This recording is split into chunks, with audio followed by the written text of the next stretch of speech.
Hello everyone, welcome to this beginner friendly Git and GitHub tutorial. If you have never used Git before, don't worry. In the next 20 minutes, you will learn what Git is, why developers use it, and how to upload your first project to GitHub. Let's get started. Imagine you are writing a college assignment every time you make changes. You save it as assignment final 2, or assignment final last. It quickly becomes confusing. Git solves this problem by tracking every version of your project. Git is a version control system that records every changes in your files. GitHub is a cloud platform where you can store your Git projects, share them with others, and collaborate with your team. Simply, Git works on your computer, GitHub works on the internet. Now that we understand the basics, let's see how we start using Git. Before Git begins tracking our project, it needs to know who is making the changes. That's why we first configure our name and email address using these commands. We tell Git our identity. Every commit you make in future will contain this information, making it easy to identify who made each changes. Once Git is configured, the next step is creating our project. We first create a folder using mkdir command. Then we move into that folder using cd. Finally, we run git init. It means git initialize. This command converts a normal folder into a Git repository. From this point onwards, Git starts monitoring all the files inside that project. Now comes the most important part of Git, the workflow that you will use almost every day. Whenever you create or modify a file, the first command you should run is git status. It tells you what has changed in your project.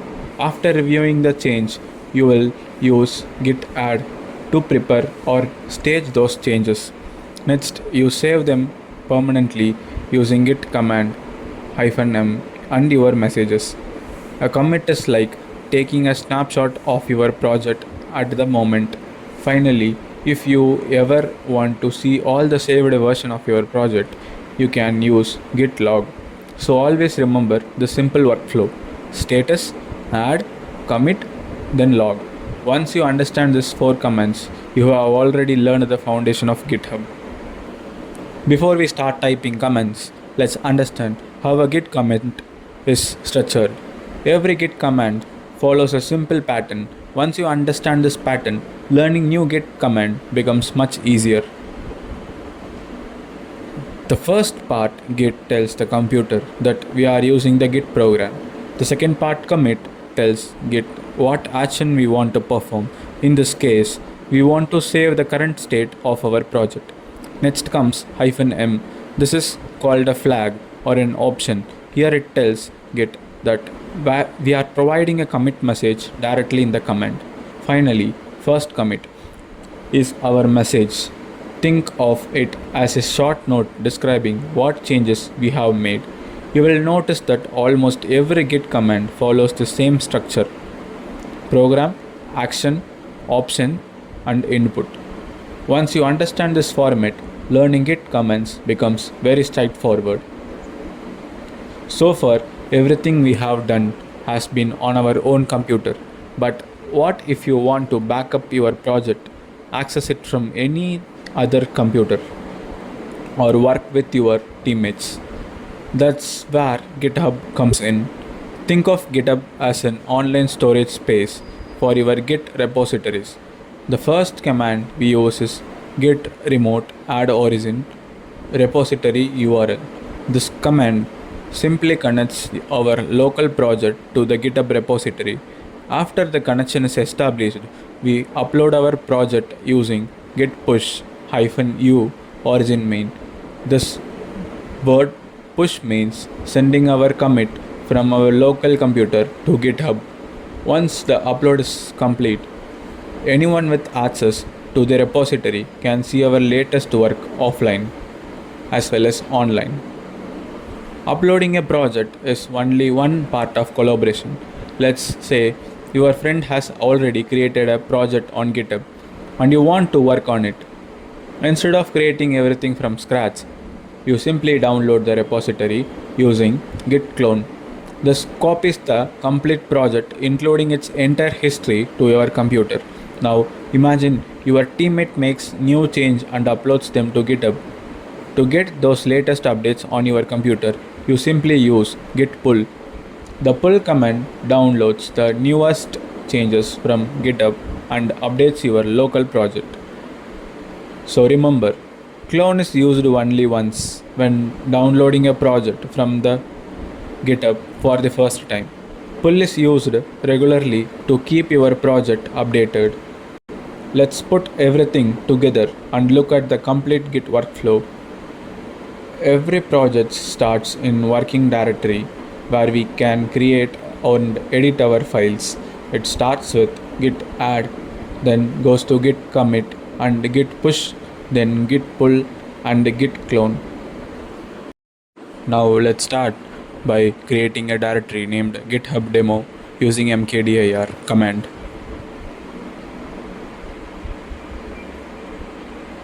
Now change the location using cd and get into GitHub demo.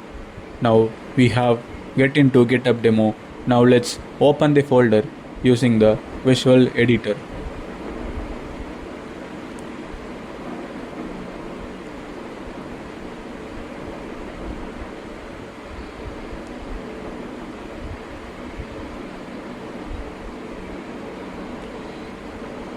We have opened the folder named GitHub demo that we have created using the terminal. Now let's restart the terminal and initialize the repository into a Git repository using git init. Before that, we have created a file named hello.txt and give some text into it. Now put git init. It has initialized the Git repository and we have to check git status, and we have an untracked file that we cannot add that. Now add git add, and if we check the status now, it shows changes to be committed. So we have to commit the added changes. We have staged the changes. Now we have to use git commit to save the changes permanently and typed a message new file added to ensure we would recognize the changes. Now we are going to create a new repository named demo repository.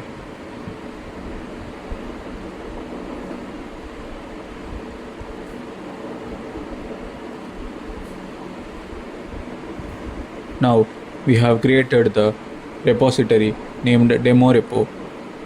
You have seen this commands earlier in this video, but here also it shows this command. We have to use this commands in this order to make sure it has no errors. Now we would create a branch named main and add all the changes to the Git repository using git remote add origin. So we have to add those changes into the cloud Git repository using this command git remote add origin and the URL followed by the things.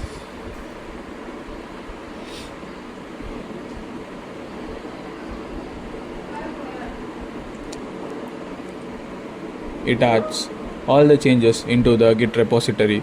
We would see the changes that are also reflecting in the GitHub. If we refresh, it shows the new changes that has been made.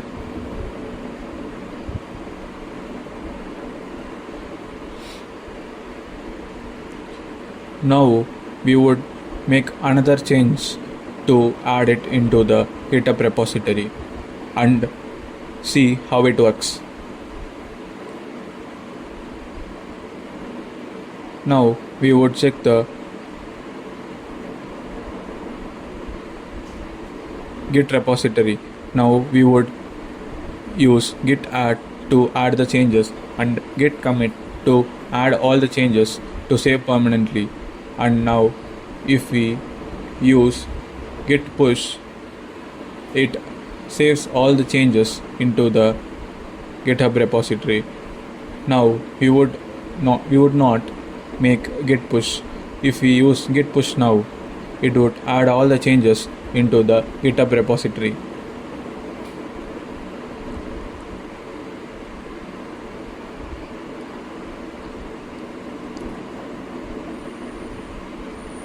Now we would see that the new changes get also reflected, and it shows 2 commits. That shows that we have made 2 commits in this repository.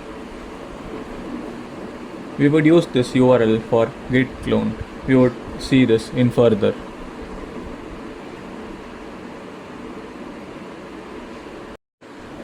Before going to the next steps, I would clear the terminal to show those clearly.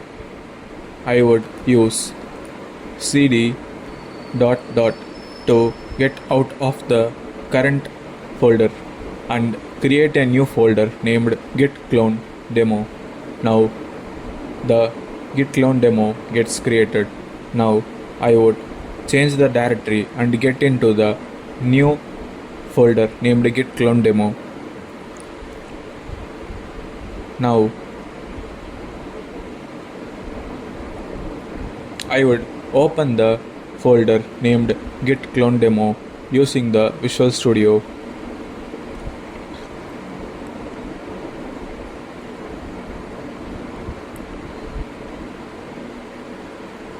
Now you can see that the git clone demo folder is empty. Here we would use git clone to get the complete repository from the cloud gets copied here. Use this link and paste.